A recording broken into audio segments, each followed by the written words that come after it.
some sort of massive industrial activity or forest fires burning over there, and we see that typically every night. You see, even down to ground level, the clarity drops off significantly, and we don't see that except for the days when we have these long, lingering trails that spread and cover the whole sky, and on certain days you can see these trails actually dropping vertically like a veil. We assume the particulates are descending, and we have the test to prove that we are being inundated with levels of aluminum and particulates that are literally tens of thousands of times what would already be considered high. So we're not talking about exposure to a slight percentage higher of these toxic materials. We're talking about quantities, for example, off the side of Mount Shasta. If you can pan back, that's a landmark in Northern California, considered to be a pristine water source. Aluminum or snow sample off the side of Mount Shasta tested 61,000 parts per billion. This is just ordinary snow water, and people are drinking this stuff when they're hiking on the mountain. And remember, government action is required at 1,000. This is 61 times over the government limit, and our hikers are drinking this poisonous water on Mount Shasta Mountain itself. God. Barium, 83. Strontium, 383. So this summer, the people climbing are drinking poison. Basically. I certainly wouldn't want to drink 61,000 micrograms per liter of aluminum. And again, we've already seen in 5 years soil pHs in this area that have escalated 10 to 12 times, and we can prove that conclusively. Well, this is not speculation. We can prove conclusively that these metals have been in the rain. We have duplicate samples. Bachelor of Science in Forestry, International School of Forestry at Missoula. Master's in Zoology, specialized in aquatics. And 35 years with the U.S. Forest Service as a wildlife biologist. And before that, several years with the USDA Soil Conservation Service as a soil conservationist. Also have run the botany programs, range and grazing programs. And I continue that today. Right now I do a lot of master gardener consultation work. When I started this garden back in about 2005 or so, the pH here was 5.5, 5.6. This is the old soil survey of the county. You can look at the page right here. This is my soil right here. It's a Dietz 125, 126 here at my house. And here, the soil reaction pH should be between 4.5 and 6.0. And over there in the pure mud, it's even a little darker. It's 6.8 right there. And what can this do to plant life and ecosystems? Well, you haul one of these things out and you start looking at the little things that are crawling around the soil. A lot of times they aren't there anymore. The little soil arthropods that you can barely see on a microscope, you can actually see movement with this. Little tiny macroscopic, look like little moving pieces of dust. Those start to go away. They're not gone entirely, but they start to go away. This is black oak acorns. You know, this is pieces of cedar wood. You know, come on, folks. This should be very acid, and I'm getting 10 times higher than expected. And there's something really wrong here. But you can see all those reports, lots of them. Have over 20 reports here. Well, at least 20. I'd say it'd be closer to 30. All revealing dangerous amounts of aluminum and barium. You know, the science is there that something funny is happening. And the naysayers say, well, so what? Isn't neutral good? Well, no, neutral's not good.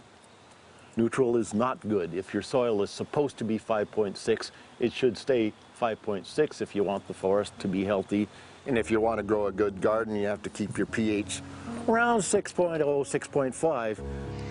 I think that we just need to wake up and just look at what's happening, because we can't just ignore it, because it's going to get worse and worse if we just keep ignoring it and pushing it away like, oh, that's nothing. There was mason jars, and they were brand new, sterilized, and that's what we catch the rain in. And then there was a HEPA filter that we tested the air with. Okay, so you caught rain and then you basically filtered air. What did you find? Aluminum and barium. Here's another test that's revealing 375,000 parts per million aluminum, barium at 3,090, and strontium at 345. Yeah, that's from a lined pond.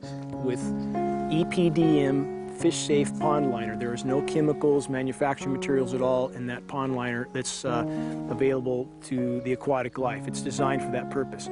The well that feeds this pond has been tested and retested. ND, no detectable aluminum, 0. The only other place this pond can receive water is rainfall. We are located on a filtered, forested hilltop, miles and miles and miles away from any industry, highway, and so forth. After several heavy spray days, there was a film that we received formed on the surface of the water, and we tested that crust, and it was aluminum and barium. That after a year and a half's accumulation had 375,000 parts per billion of aluminum in it. It's literally toxic. We can say conclusively that what we see in the sky matches expressly what's outlined in numerous patents, and the materials on the ground match those patents. This material was not there 5 years ago.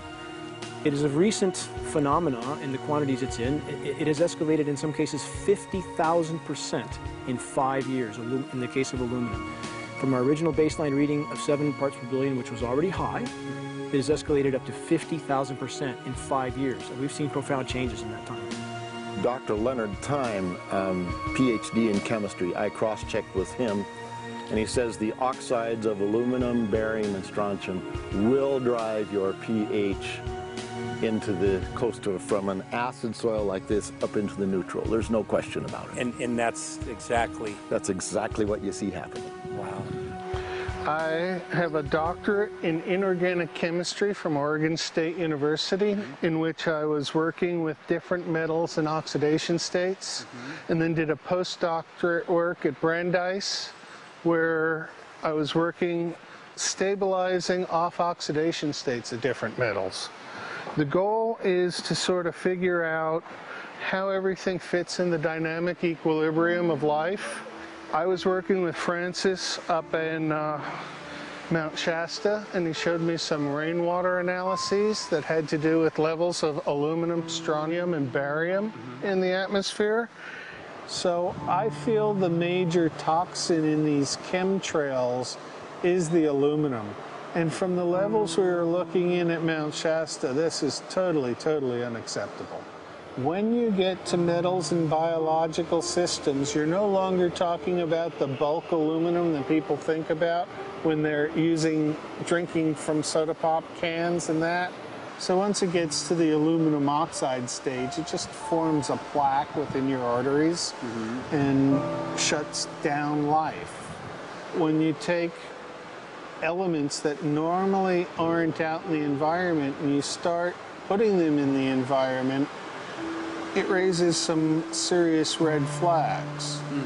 Aluminum is a very specific nasty in biological systems. It takes that site and it never lets go, and it shuts down the site, and that's it. And so as you accumulate aluminum over time, it causes major neurological damage because it ends up as aluminum oxide that's essentially stuck in place and can't be flushed out by normal systems. At the core of everyone's condition is always some level of toxins. And aluminum is known to have cancer-causing effects. The half-life is decades. I think that we should be working on taking more of these toxins out of our environment instead of adding more toxins in. It's very concerning that if we add more toxins to our environment, that will be increasing the rates and risks of cancers. Even one patient is not worth it. So sad that they would consider putting aluminum in our environment to affect something when they could be causing so much more damage. Wherever the material is coming from, it is there. The amount of metal falling on us cannot be disputed. Absolutely, this is not speculation. The amount of metal in the last 4 years, as I said, have increased to a degree of thousands of times, and California Air Quality Resources Board has studied the aerosols from China. These metals are not amongst them. Mike, the reason I've chosen to focus so primarily on this issue is I feel all other issues are secondary. What could be a greater priority than not being able to walk out your door and take in a breath of air without sucking up heavy metals? If our land base is being poisoned, if our waters are being toxified, what will we have left to work with? Whatever we choose to focus our time and energy on, whatever our political beliefs, that this is a common ground for all of us. We must have air that we can breathe that's not full of toxic chemicals and metals. We must have water that's not completely laden with whatever is being emitted from these aircraft. And if people stopped to consider that the atmosphere is as thin as a layer of paint on a basketball, it is an extremely thin layer that allows life to exist on this planet, to simply treat it as a physics lab and experiment with it until it is broken beyond repair is folly of unbelievable proportion. And if people understood that this sort of experimentation not only is going on, but has been going on for a very, very long time. Going back 50 years, there's been countless climate manipulation, weather modification programs that the vast majority of the public is completely unaware of. And if they think that this is not true, that certainly that somehow they would have known if it was occurring, I would ask them to look at things like Agent Orange and the things that governments do because they can, because there's no one to stop them, because they have these huge military machines that want to control everything. And in fact, the government's own document, perhaps you may have seen, it's available to any online, is called Owning the Weather, an express goal of our government, and not just our government. He told the Associated Press that the American government has created weather tampering techniques so that the New World Order will be able to starve millions of Americans and to control the rest. There is weather control techniques. Number one, the entire patents on the equipment. Number two, Senator Claiborne Pell's complete statement and story of his own that not only does it exist, but that we even utilize it as far back as the Vietnam War. Well, Murph, we're going to do what we can. Let's see what we can do. You got the scientists behind you. The scientists are with you, so at least this scientist is with you. I may not have $1 million budget, but I've got enough to show that something's dreadfully wrong. You got it. All right. So Arizona will be this Monday, the 21st. Senator Johnson up in Show Low. So we're going to be in the car a long time.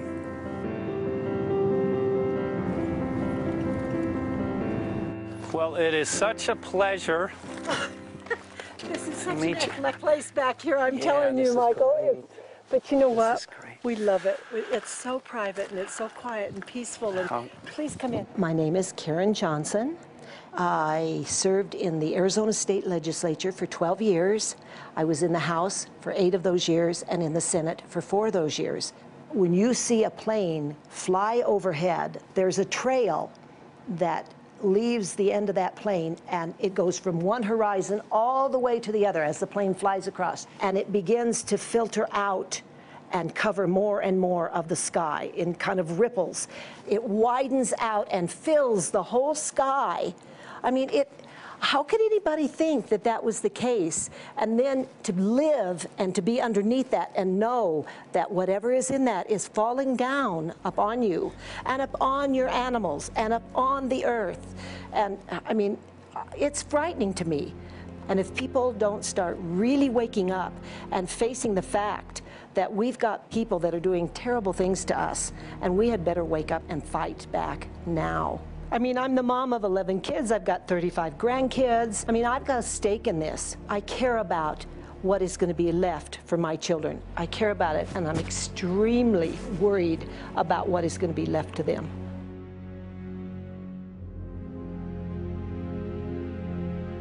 Aluminum is toxic, and we know that it's accumulative. And we know that we're getting more. So we're absorbing it in the air, we're drinking it in our water, so we are accumulating more. So the thought of more aluminum being dispersed in our environment in the way that you mentioned is very frightening to us and very disturbing to us. Those of us who have done any research on this are really quite concerned that we are ill-informed about this issue, and mostly that it's being done. Aluminum is toxic. We know that it is. We can debate as to the amount of toxicity that is going to be disturbing the body, but as far as really accepting the fact that it's accumulative, it's synergistic, then we have to conclude that it's not a good idea to put it in our atmosphere, especially when we know we're getting increased amounts, and especially since we know that the scientific communities around the world are pointing a finger at the heavy metal toxicities, at the toxicities that we're absorbing in the day-to-day food that we eat and the air that we breathe. The concern is off the charts about why is this happening? Why is this being allowed to be sprayed continually all over the United States, all over the world? Who is paying for this? I mean, the incidence of Alzheimer's has just skyrocketed, which evidently has to do with an accumulation of aluminum in the brain cells. I mean, I think almost every family has been touched by a member as they get older having Alzheimer's. And it's a horrible disease. And to say that, well, this just came because people drank soda pop out of aluminum cans, you know, when my father passed away with Alzheimer's and he didn't ever drink soda pop, you know, that explanation doesn't ring true with me.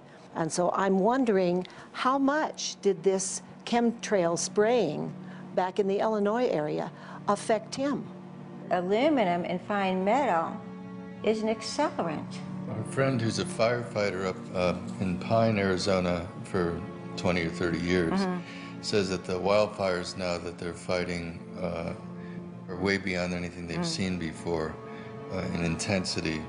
And when you look at the air samples and you see the fine particles of aluminum, which is very flammable, and magnesium settling on the trees, this is causing unprecedented savage wildfire. But if you look at this, you can see these are parts per million. They sent this to me, and I just found this to be extremely interesting because we should have like 2 parts per million of aluminum in our air. And this is saying that there's 39,000 parts of aluminum. That's astronomical. Barium is high. I mean, these are way off the charts of what people should be breathing or what's coming down on them. And, you know, if people wonder why their health is deteriorating, why they're having to go to emergency rooms, why they can't breathe, you know, why they're getting Alzheimer's, this has been planned. We have elites, I don't know what you want to call them, one worlders, Illuminati, I don't, whatever you want to call them. But with these people that don't care about the average person. They only care about themselves, their greed, their power, and if they eliminate, you know, 2/3, 3/4 of us from the planet, so much for the better for them, because then they don't have so many people to have to herd around and worry about. So this is a lot what this is about, and this is very, very alarming and scary. I mean, where is this stuff coming from, and why? Why is this kind of stuff being put out there? You know, I've heard different explanations about, oh, we need to cool the planet, all this and that. But if people are up there trying to cool the planet, why do they need all this kind of stuff in it? The explanations just never have really rang very true. And as I'm setting up the equipment, she looked at me, she said, all these trees here are dying. And I said, what? She says, all these trees in here are dying. So I thought, well, I'm going to test for aluminum, because that's one of the key things in the programs that we're talking about, and titanium. And I took some of this bark sample and tested it, and it came back positive with aluminum and titanium. Then I started traveling around California, noticing the same thing. In Lake Tahoe, there was a lot of the same type of bark, all through Sacramento area and Davis. Just about everywhere I went, I was noticing this silver white bark. What I think's happening is these chemicals are getting down and destroying the roots. And then as they come up, they're going out into the bark. Those 2 right there are the ones that are just It just hurts so bad to see these two, because look how old and big they are. We probably lost 40 trees right here on our 10 acres. Every week, every other weekend, we'd see another tree that was beginning to die. And I mean, it's just so sad, we'd just cry. And to think that that might have something to do with it, along with their other explanations, would really, really frost me. Every time you lose a tree, you know, it's not good, it's just sad. And there's another one over here in this little group of trees here. Don't you feel better when you stand up and fight than if you crawl down in a little hole and go to sleep? You know, I mean, my gosh, people, your families are out there, children are out there, your grandchildren. I mean, you've got to do something to help.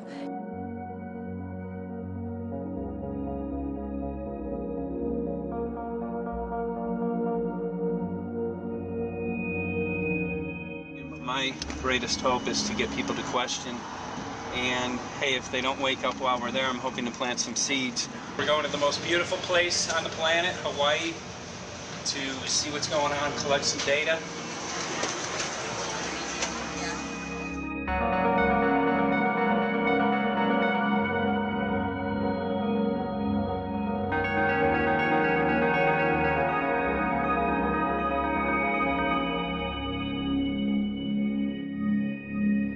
Thank you for having fun with us. Hope you enjoyed the trip.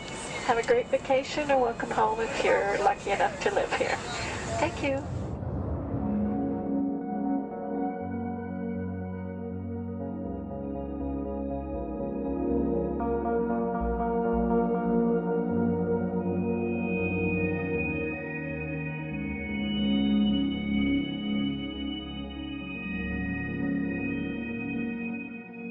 The whole valley's off the grid, so it's either solar, wind, or generators.